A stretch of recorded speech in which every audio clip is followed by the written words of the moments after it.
I thought we would start off by talking about, what's the current state of HDR, 4K, 1080, 60p. Who's doing what? What's the demand? And I asked the truck companies here, the experts. The demand for 4K is modest but decent. We're doing quite a number of 4K shows, not nearly as many as we'd like to do. There's really only a couple of distributors or clients that are doing 4K in the United States now. It seems to be much stronger in Europe. And we don't see the 4K market growing very much. We do see a lot of future for HDR, 1080p HDR, and we're very excited about that, and that's really cranking up. Not to say that there's been a lot of HDR shows distributed to the home yet, but we're seeing that coming very quickly. Totally agree. We've done about 65 4K events. Only 2 events, I think, have been HDR. I don't see a huge amount of requests for 4K. I think the 1080p 60 HDR is something that people can see and say, we can do our same show we're doing now and get a real high quality.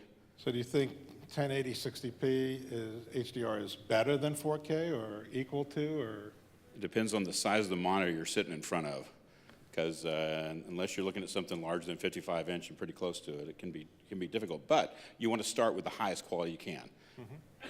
Well, and Larry, I'm sure will address this, but there are quite a number of conditions in 4K. If you're not doing 4K exactly as you should, it won't be, even in terms of resolution, any better than 1080p HDR. And there are some disadvantages to 4K aside from cost and infrastructure. Depth of field in 4K, focus is harder.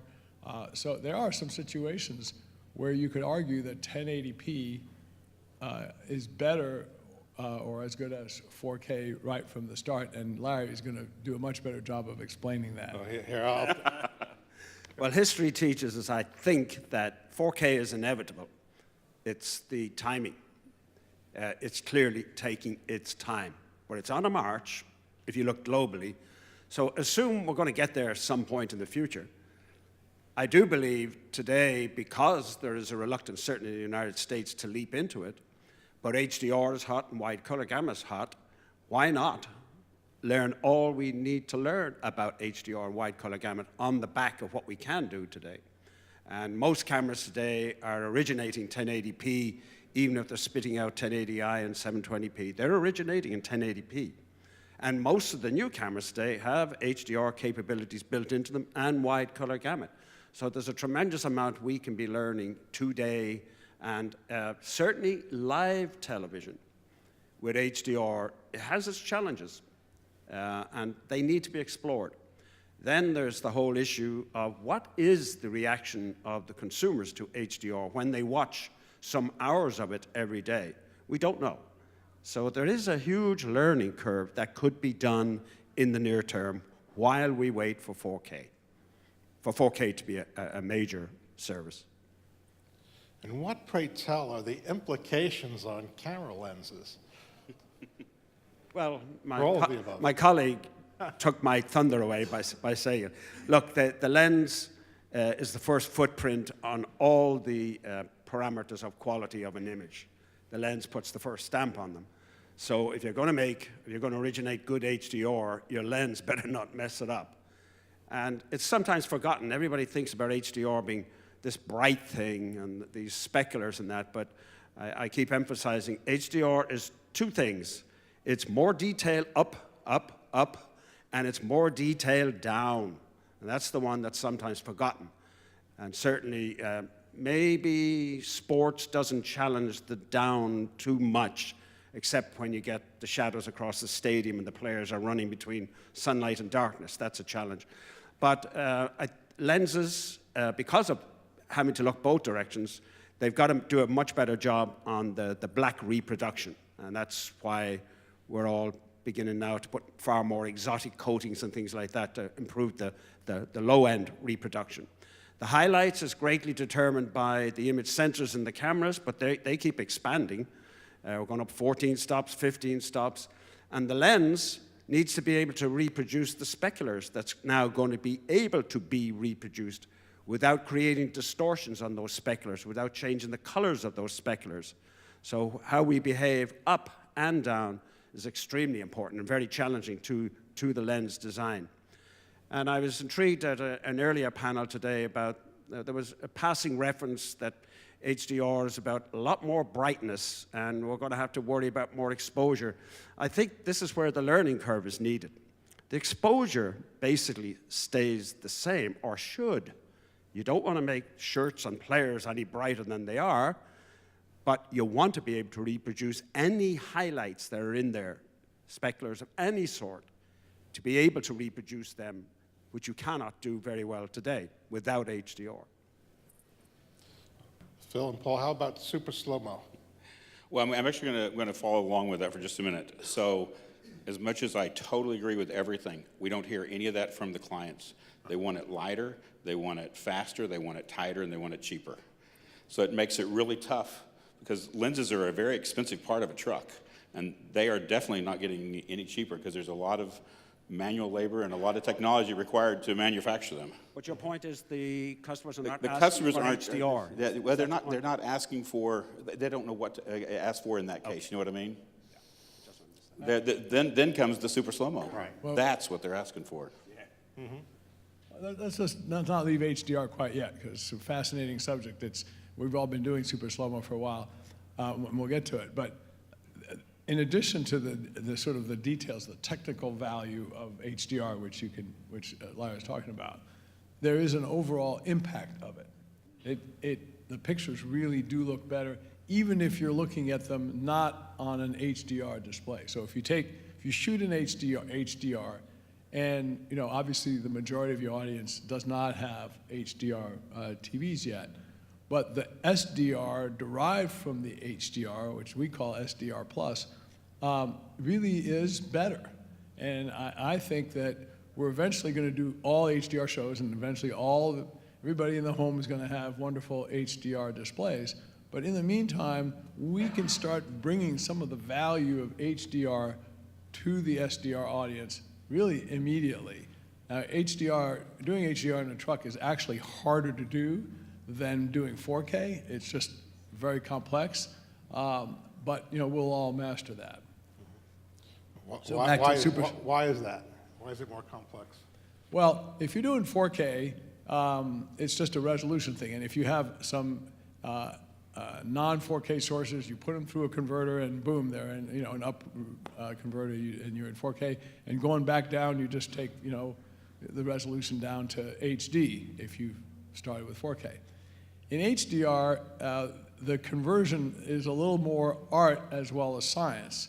The converters many of them need adjustments to give you the optimal transition or conversion from SDR to HDR or HDR back to SDR. So if you're doing a show that's all HDR, you got to remember that 95% of your audience is going to be watching it in SDR. Well, your SDR better be good. And shading for an HDR show is difficult because let's say you're doing a pretty good sized game, there are going to be a lot of feeds. You're going to be doing HDR inside the truck, but you know that your cameras need to go SDR out to other feeds, to the arena, to the other truck. It's extremely complicated. We had a 4K truck it's been doing 4K for a few years, and now we're converting it to do HDR, and it's not a big conversion, but we had to get rid of a whole bunch of regular converters and put in converters that can handle HDR. And we have long arguments almost amongst ourselves as to what's the best way to shade. Do you shade for the SDR? Do you shade for the HDR? Or do you shade for both? And right now we're saying, well, we better shade for both. And then should your replay room be HDR or SDR? Well, sounds like it should be HDR, but what about all the stuff that's coming in, all the legacy content? Now that's SDR. Plus, when you finish a show and you're doing a melt, should that go out in SDR, HDR? No, better go out in SDR because the next truck may not be HDR. Very complex stuff right now for HDR, but for us, it's, for me anyway, it's fun, and we're looking forward to it. You ask why it was harder. That's it. Trying to explain it, trying to understand what we have to to do, and training the people to operate. That is, it is a lot like an art form in a lot of different ways. And you have to think of it differently, but you still have to think about that 95, 98, 99% of the people who are not going to be able to see the HDR, but hopefully they can get a better result from us learning about it. Okay, super slow-mo. How do you do it with HDR and 4K? 1080? Super slow-mo is something that everybody wants. That's what they're requesting. You hear that, you know, it used to be maybe 1 or 2, and now we've got 4 or 5. You carry 4 super slow-mos on almost all your trucks, and we put on however many the client's willing to pay for. Yeah, are you talking about the combination of super slow-mo and HDR? Correct. So one of the problems with super slow-mo is, you know, the clients want 6 times, at least. That's difficult to do in 1080p. So that means the camera should be in 1080i maybe, right? And so now, and that's going to the replay machine, and if you want that to be in HDR, that adds complexity there. But of course, you want your live camera to be in HDR 1080p. I'm sorry to make it so complicated, but it is not simple. But super slow-mo rules the day. And, you know, if you got to give anything up, you do not give up your super slow-mo. As you say, we have 4 at Mobile Group and a lot of our trucks, and people love it. And people, the audience, is starting to get used to seeing a super slow-mo. They expect it.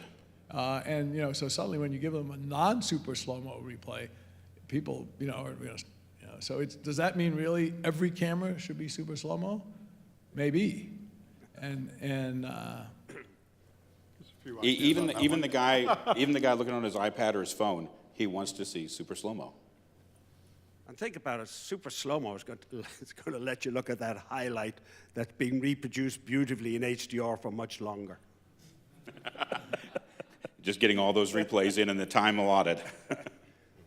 Which will help us get the officiating right. Yes. So what about the imager, the camera imager? Do we need anything larger than 2/3 inch imagers? If you want great HDR with today's technology, it has to be large image sensors. You need the big photo site. Now, that said, the latest generation of 2/3 inch 4K UHD cameras are impressive.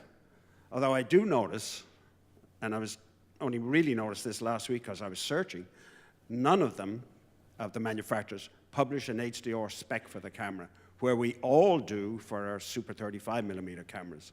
We brag about the terrific HDR we got. So it says that probably 2/3 inch, while it's getting there, it isn't quite on the level. But anyway, they're doing a good job, and they'll get better. They'll only get better. So in sports, the 2/3 inch 4K imagers are what we have to use in order to take advantage of the big lenses, ideally. The 4800, the Sony 4800 is, I think, larger than 2/3 inch. I'm not sure exactly what it is. And you have to use a converter, optical converter, to use the big lenses on it. I think in the future, we will look more seriously at larger imagers. I don't know if you saw the Olympics from Rio. They were shot with, much of that was shot with larger than 2/3 inch imagers. And it really was spectacular. Mm-hmm. But the decision they made there was, well, we won't zoom. We won't put on the big zoom lens. And if you watch, for example, the swimming had a larger imager. It might have even been an so-called 8K imager. But, and it was stunning. But they never zoomed in. It was always a medium, or there was like maybe a 6 times zoom that you could probably put on an imager that size. You do get picture quality out of larger imagers. There's only so much you can squeeze out of a 2/3 inch imager. Yeah. Especially right now. I think it's just like everything else. We used to use 1-inch tubes. Those were great.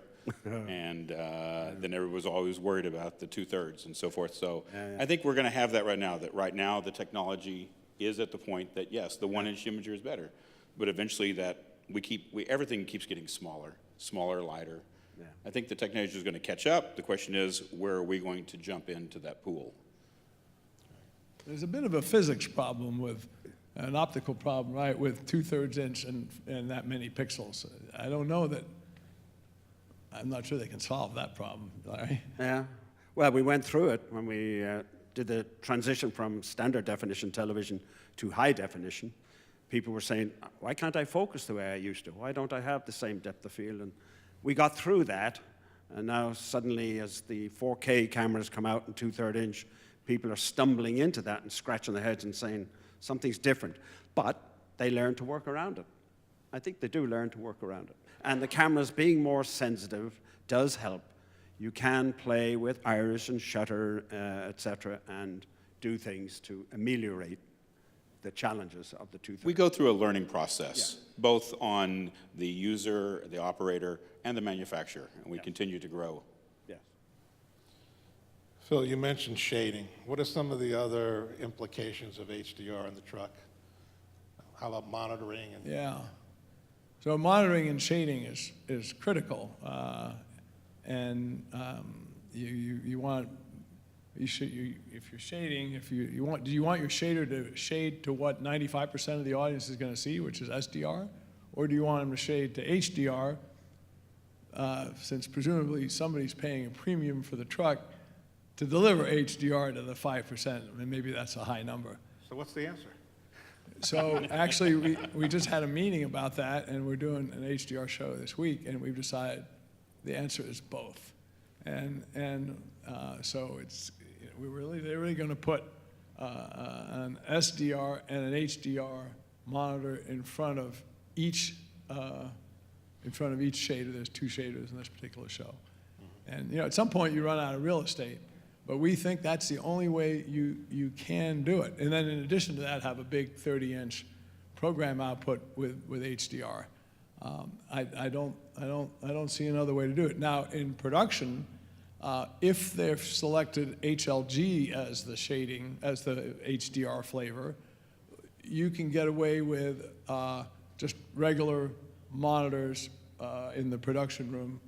In other words, SDR monitors displaying HLG, HDR, because the whole purpose of HLG is to be backwardly compatible. But if you're doing a show in PQ or S-Log3 or HDR10, HLG, HDR, sorry, there's too many letters and names. Then you've got a real, then what do you watch in production? You really need to watch a converted version of HDR. And I think that's how we're going to approach it.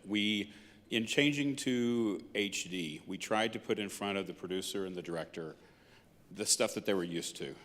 Even though we were creating an HD show, what they were actually looking at was an SD monitor. And I think we're going to go through a period there of transition. And it's going to be a learning transition. Some things are going to be more difficult than others.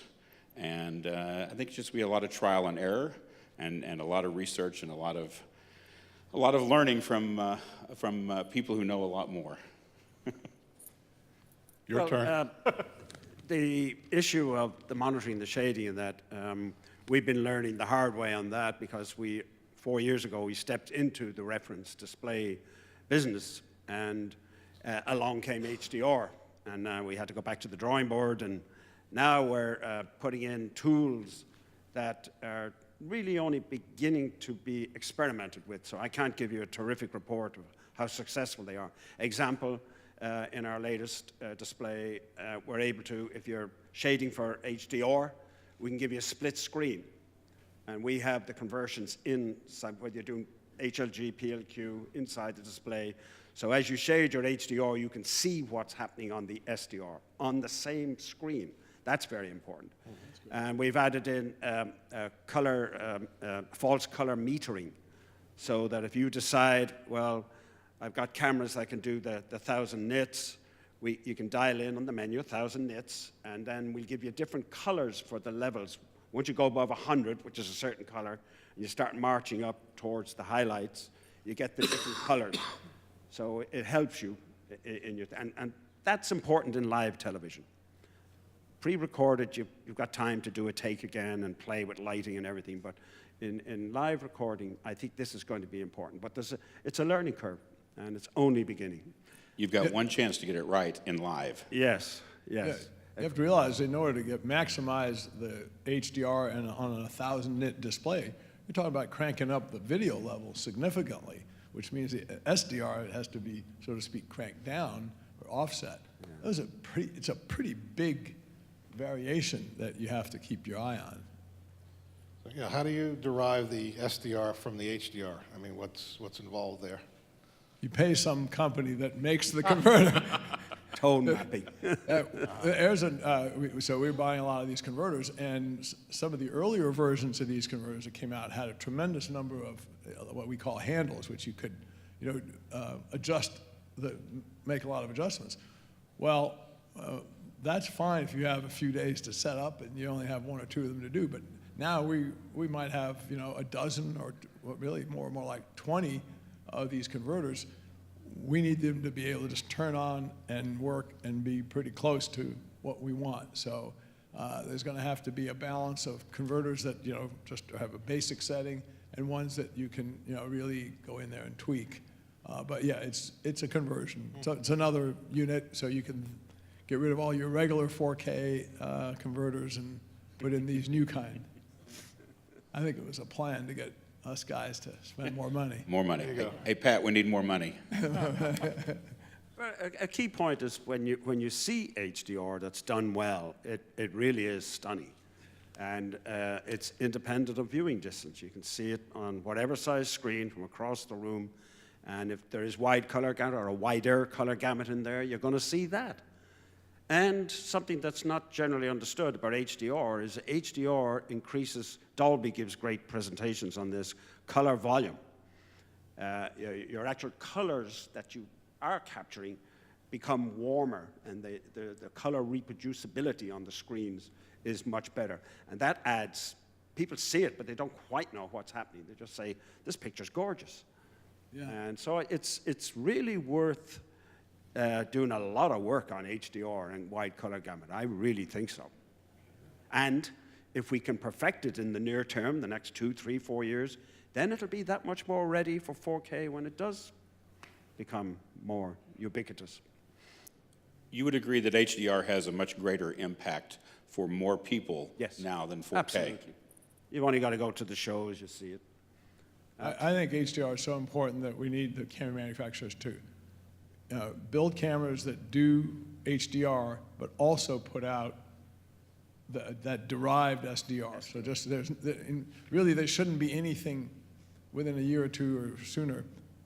We shouldn't be creating SDR anymore. We should only be creating SDR derived from HDR. And that may sound like just a converter, and it sort of is, but if that's just the only kind of SDR we have is derived from HDR. It's a challenge to the camera. Yeah. I'll put in a word with my old friends. Yes. Any other comments, closing comments, gentlemen, that you'd like to make? Just I'll add one thing that is a part of the mix, and Phil, I'm sure you, both of you gentlemen have been there. The issue of the larger image format, being able to reproduce a better HDR and wide color gamuts and all that good stuff. And of course, the super 35mm long zoom lenses don't exist. We have one that we're proud of, but it's still way shy of anything you've got in 2/3 inch. But there's a lot of experiments took place this year where we're putting 2/3 inch long zoom lenses, 90 bys, 86 bys, with the adapter that blows up the 2/3 to 35mm. And the results have been very encouraging, certainly what I've seen. So I think don't discount that. It's another tool. And though you own those lenses, and you lose light, but happily these large format cameras are very sensitive, and you're not always shooting at night in sports. You usually have a decent amount of lighting. So I was a little skeptical a year ago, and I'm not anymore. I'm saying this is a very valid option. Is there such a camera that's, I mean... Yeah. Oh, sure. I mean, that's truly a truck-type camera, you know. Well, actually, no comment. It's your old company, the 4800. The 4800, right. 4800. But And the all right, a Panasonic. reasonably priced one. So I think one thing that's happening is that the lenses, the one thing that makes them work so well across the board is that the lenses, the lens manufacturers, the quality is so much greater than it was. Yeah.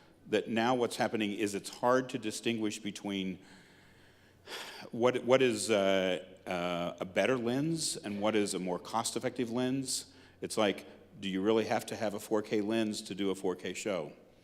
Put a 95 by lens on a 4K camera, and you're hard-pressed to find people who sometimes can see the difference, unless that is what they do all day, all the time. That is true. You've kind of, as a manufacturer, you've kind of built yourself in. You've made the quality so good. Yeah, in terms of, and when you're looking around the smaller 4K screens that we have today, you're hard-pressed to see the difference.